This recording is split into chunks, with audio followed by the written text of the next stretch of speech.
Welcome back. Real Housewives of Potomac, Season 5, Episode 13. Let's talk about it.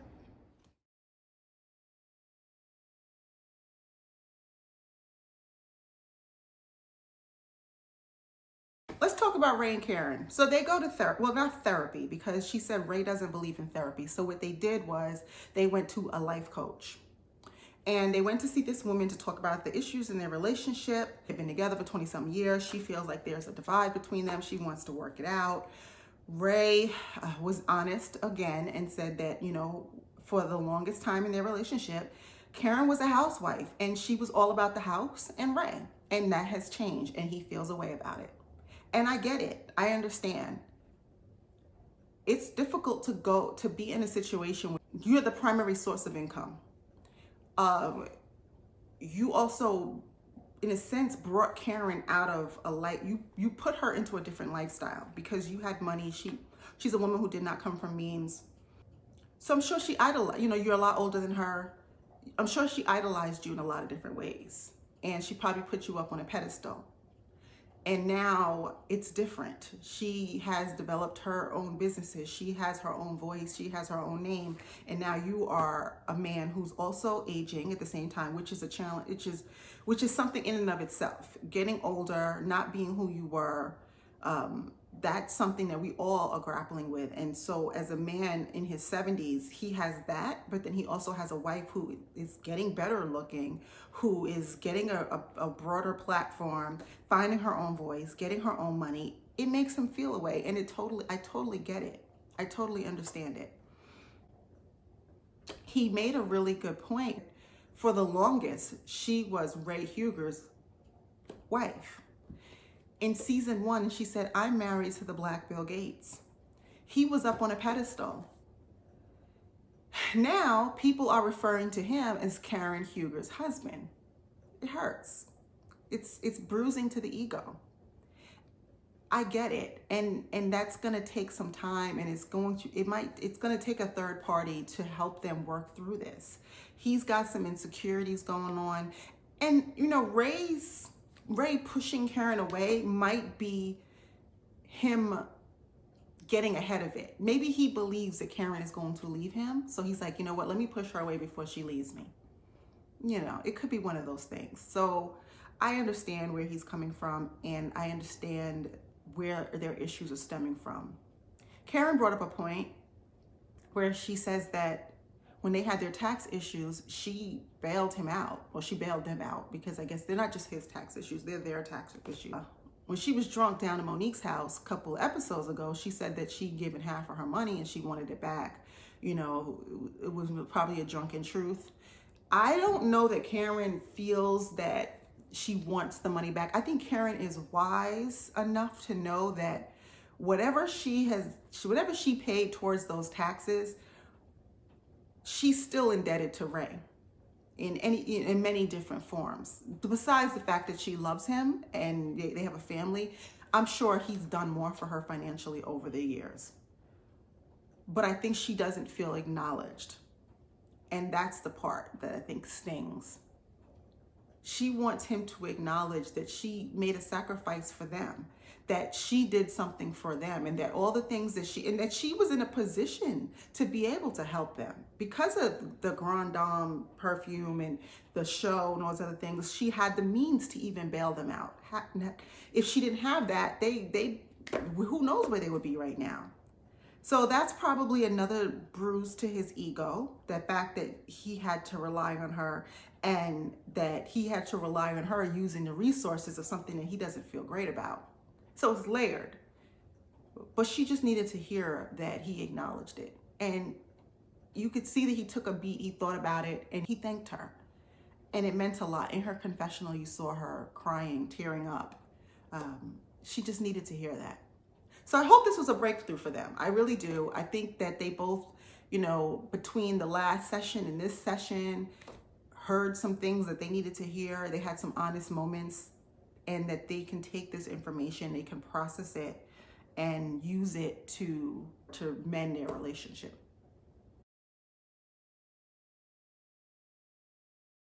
Giselle and Jamal. I don't believe this. this seems like a storyline. It seems like something that Giselle has crafted because she needs a storyline that's hers and not just her being busy and being messy. Jamal doesn't seem like he's really invested. Every time I see them together, there just doesn't seem to be any chemistry. They just seem like co-parents, like two people who used to be together and now just get together for the sake of the children. There's just nothing there. It's a shame if they are setting this all up for the purpose of the show because it's not fair to the girls. But I don't put nothing past Giselle, and apparently you can't put nothing past Jamal either. So this all could just be a setup for the show, give them both some notoriety, maybe increase his enrollment at the New Birth Church or whatever church he belongs to. Yeah, it just doesn't seem genuine. The energy is not there. When she was driving him to the airport after seeing his daughter's school production or whatever he was doing in DC, he was the body language. I mean, he had his arms folded, just the way he spoke. It was very slippery, snake oil salesman. And you know, maybe it's the preacher in him that has a way with words and always knows to say the right things, but it just, nothing about it seemed genuine. Giselle was talking about how, you know, they have this distance, this long distance relationship, and it's you know, starting to wear on her, blah, blah, blah. He said he was giving her her space because she said that she didn't want to lose her identity. And I guess she's clarifying for him now that she doesn't really need that. She just wants him. And he says he was just waiting for her and he was, you know, doing this on her time. I don't know what any of this means. She dropped him off the airport. They had an awkward hug behind the car. I don't know. It just, again, if you're doing it for the show and y'all are two consenting adults, fine. But it just seems like, don't bring your girls along this ride if y'all are not legitimately in this to make this work between the two of you. And I'm not going to judge, you know, people have gotten back together after worse things. So if she feels that after 12 years or however long they've been separated, that he's a different person, he's evolved and she can trust him now, you know, hey, she likes it, I love it. But I don't see the chemistry between the two of them. It just doesn't seem real.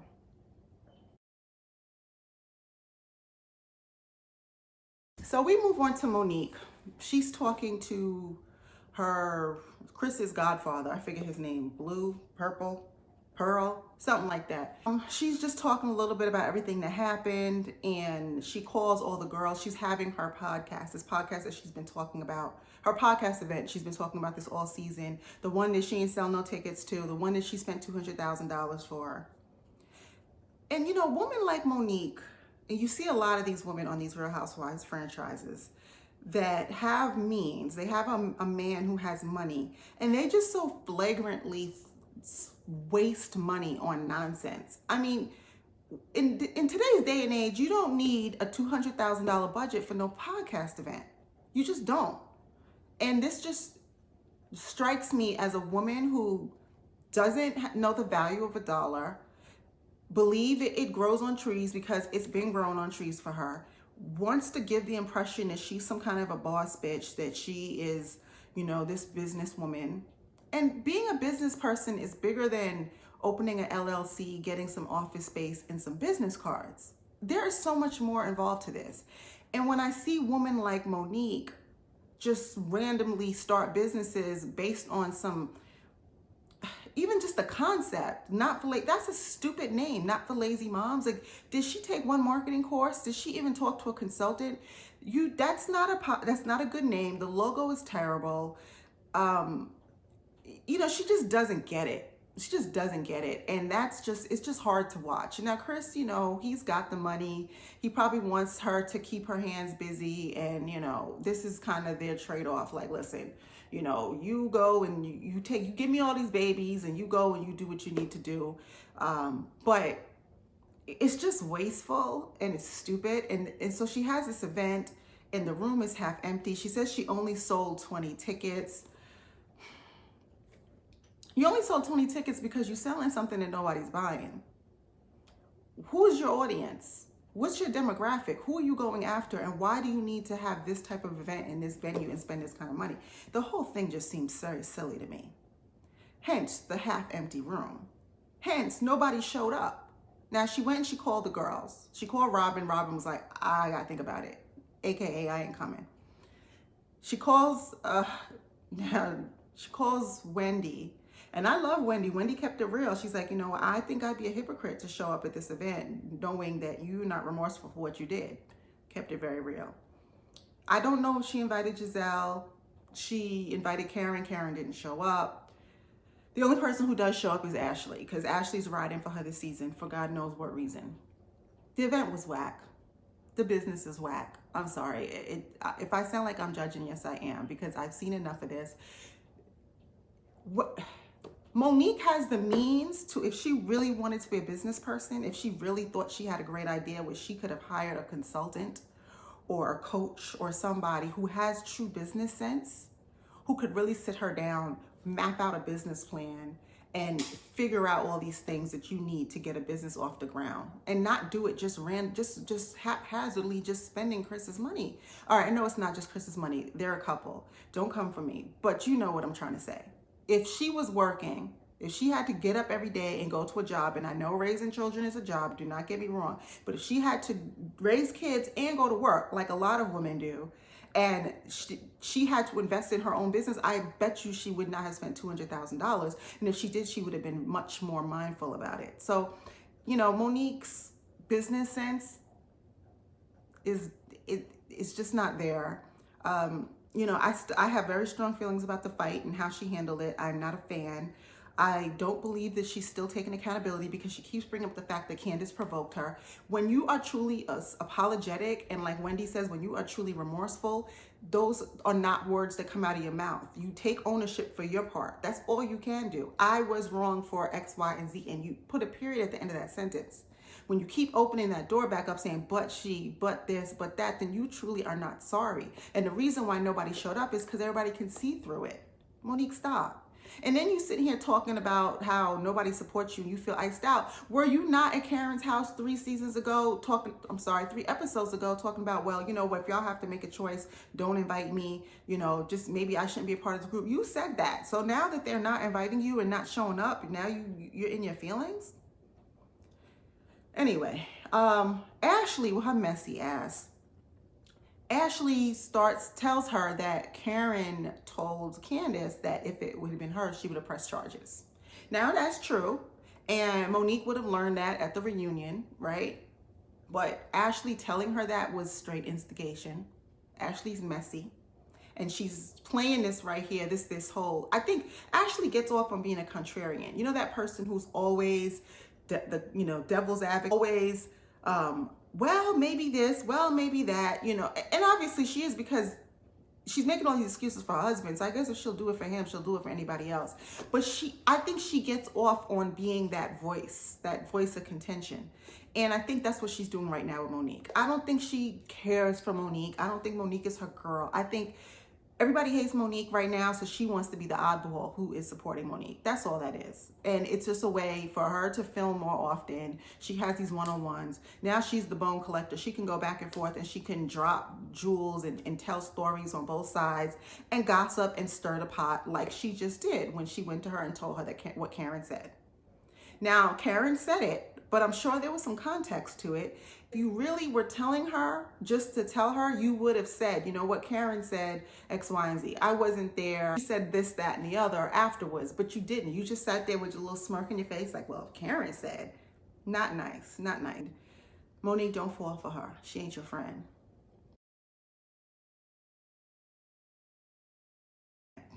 Real quick, I'm going to go over the Juan and Robyn storyline. It was really quick.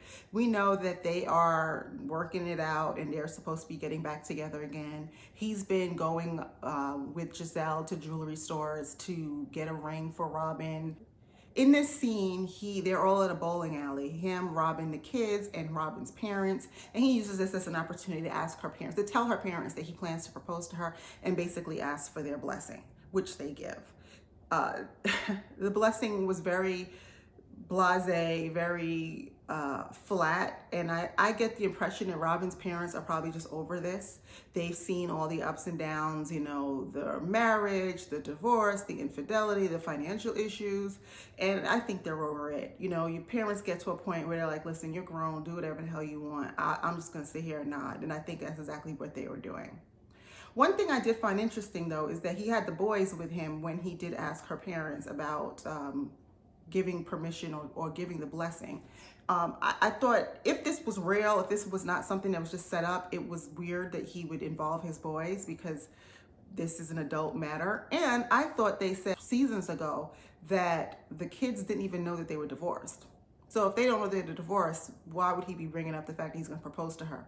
Just sounds, just something that seemed odd to me. I don't know. Maybe I missed something. Wendy has an event called Wine with Wendy. She's talking about politics and the vote and, you know, women's issues as it relates to politics and this election.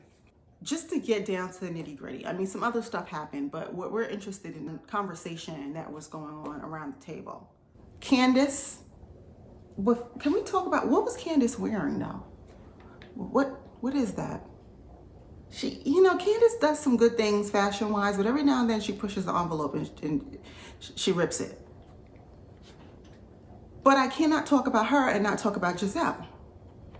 What is that? I almost didn't say nothing because Giselle's fashions are so bad that this was pretty much on par, but the colors and it was terrible. But the worst of them all is your girl, Robyn. Y'all see that? Robyn, would you stop playing around with these wigs? You are a beautiful woman. You found your look. Your look is short blonde hair, blonde bob, and you're golden. Stop trying to do other things. This was not a good look for you. It looked heavy. You look like you was in some kind of witness protection program. Not a good look. Stop. You're doing too much right now. But anyway, back to the story at hand. So Candace tells Karen that she wants to talk to her because Candace is feeling a way that Karen is taking Monique's side. And I don't know, she's probably getting this from the others because we haven't seen them have a conversation as of late. But the fact that Karen is still being friendly with Monique does not sit well with Candace. So they go downstairs to talk. While they're downstairs, Giselle is being messy Giselle and is upstairs stirring that pot, just stirring the pot, telling the other girls how Wendy told her when Karen was drunk that night at Monique's house that she talked about the issues with Ray and how she gave him the money to get them out of the tax issues and that she wants her money back. So Giselle, again, takes this and runs with it. And now she has a whole story about Karen, how Karen is depressed and she's going through things and she is screaming out for help and, you know, all this other stuff. And she's going to talk to her. Giselle, you don't care about Karen. Stop it. And that's the thing. Be messy. If you want to be messy, but stop acting like you give a damn about these people. Stop acting like you give a damn about anybody besides Robyn. And even then, sometimes I wonder how much you give a damn about her. You don't care. You don't like Karen. You are intimidated by Karen. You and Karen have had issues since season 1. And any opportunity you have to throw dirt on her, you will. And Wendy gave you the ammo. Now, Wendy, I don't know why you told Giselle, but hey, you knew. Maybe you didn't know. And I guess she was going to find out anyway. But you took that and you used that as an opportunity to talk bad about that woman. And I just did not like it. Especially when you are living in such a glass house. But whatever. Okay, so Candace and Karen go downstairs and they talk. Candace expresses to her how she feels a way that, you know, Karen is not holding Monique accountable. Karen says she is. You know, they both made some good points. I understand where Candace has come from. Now, I don't know how close Candace and Karen are. I don't know how close Karen and Monique are. But if she feels like her and Karen are close and they have this big sister, little sister, auntie situation, relationship going on, then yeah, I guess I would feel a way. And I do find it interesting that Karen is so lenient or so understanding of Monique or so forgiving of Monique. Because Karen, with this whole grande dame persona, I mean, a grande dame does not advocate physical violence under any circumstances. And the fact that she did say that if it was her, she would have pressed charges. So I don't really understand what her allegiance to Monique is, or maybe she sees that Monique is kind of on the outs and she doesn't, you know, some people just root for the underdog. And I don't know if that's what Karen is doing, but I understand where Candace is coming from. It doesn't feel good to know that somebody who you're close to is being neutral when you feel like they really should take your side. On the flip side, I understand where Karen is coming from, in that she is a grown woman and she will not be dictated to. She will not be told how she's supposed to behave or who she's going to talk to or what event she's going to show up at. So I kind of understand where they're both coming from. You know, Wendy came downstairs and intervened. Wendy, always the voice of reason. You know, she said, we're not asking you to condemn Monique. We're just asking you to hold her accountable. And she should. And maybe she is, and maybe we just don't know to what extent. So that was the whole episode. Next week, we are going to see that they are all going to be going on their girls' trip. They're going to be going to Portugal.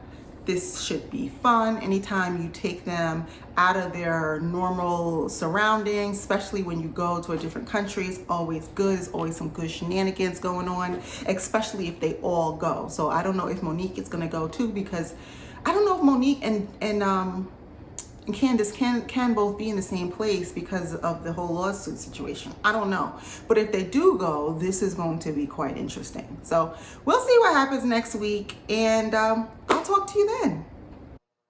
Don't forget to comment, like, and subscribe.